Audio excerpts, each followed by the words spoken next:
There we go. Let's move on to preview with the final part of the pod around the first game of the season. Then away to Spurs. Obviously, it was undoubtedly one of the highlights there last season, Glen. I think we can probably live off that for a few years. 3-2 win up there, can't we? Possibly a different type of test this time, particularly as I know Steve always talks about this time of year, the fact that we won 2 opening day games in, I think, 23 seasons or something. Yeah, I'm not sure that's entirely relevant. But Spurs are one of the teams that are undoubtedly going to be better than last year. They are definitely moving in the right direction as far as they are concerned.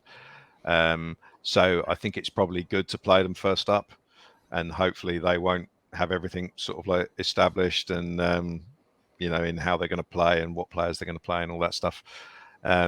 It's basically they've got an exceptional manager, and he is recruiting what look on the face of it to be exactly the right players to suit the system that he wants to play. So Basuma, I'm thinking of in particular, is an excellent signing in midfield.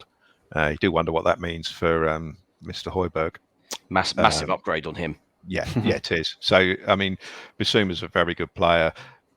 Richarlison, he always scores against us. Luckily, he's apparently suspended, so that's good. But they've still got the other 3 lads up front who aren't bad either. So and they all score against us as well. Yeah, they all score against us as well. So it's an incredibly tough first game. But to be honest, I'd rather be playing them now than in a couple of months. So we just got to go out there and give it a good go. I think we'll set up to be solid. I personally think the midfield 3 will be. I think Romeo will play with Lavia and Ward-Prowse, and Aribo will be up front with someone. So I think it'll probably be Adam Armstrong if I had to guess, because that team doesn't have a lot of pace in it. And for some reason, I mean, I don't know what everyone else thinks about this. I don't really think Ralph rates Che Adams that much.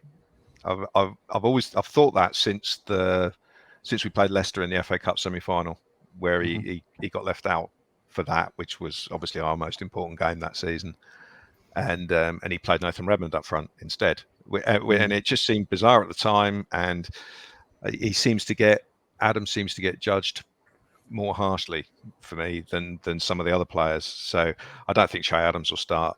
It'll be if one of the strikers does start, it'll be Adam Armstrong. But I just hope we go give a decent account of ourselves, and that we have a goal threat, because we're not just going to be able to camp in our own half and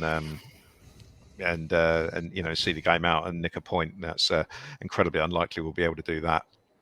So looking forward to it. I'm making the trip up there as long as the tickets arrive, and so I'm looking forward to that, because I haven't been to their new ground yet.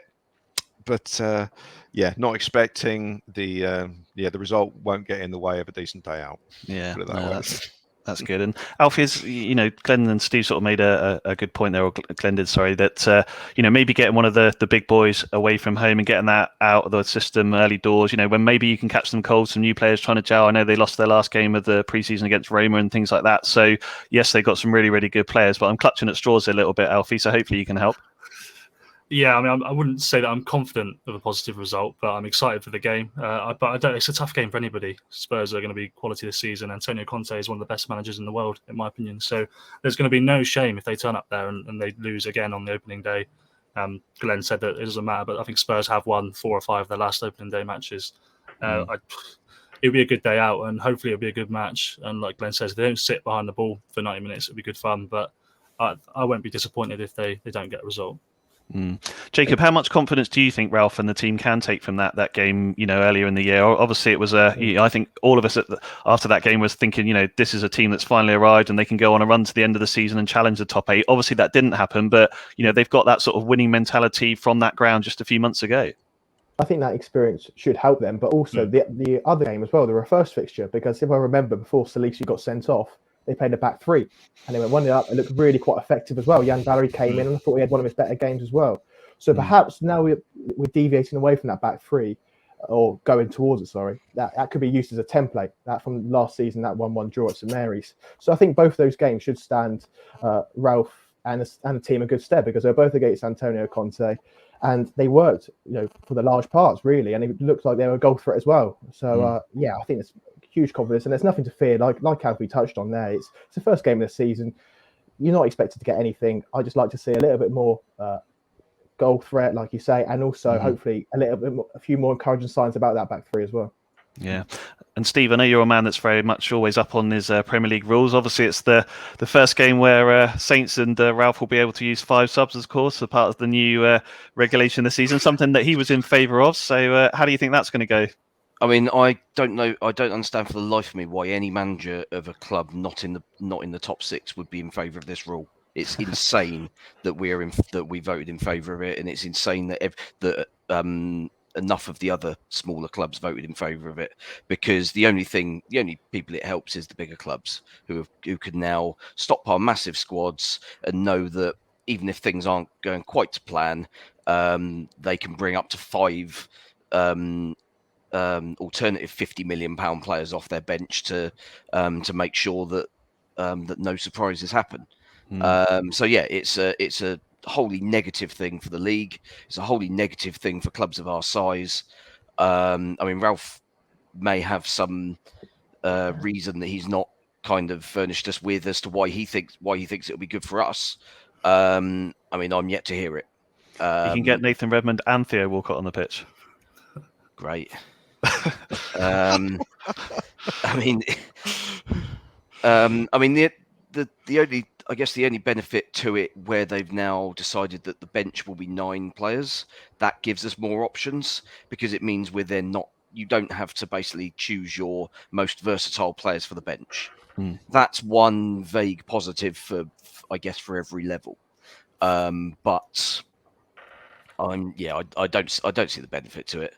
And I mean, is our squad deep enough to really have that many game changers? Not quite, I don't think. So at the moment, I mean, unless we pull a couple of rabbits out of the hat between now and the 31st of August, I don't really see the benefit for us at the moment. Yeah, well, it'll be interesting to see as the season goes on, doesn't it?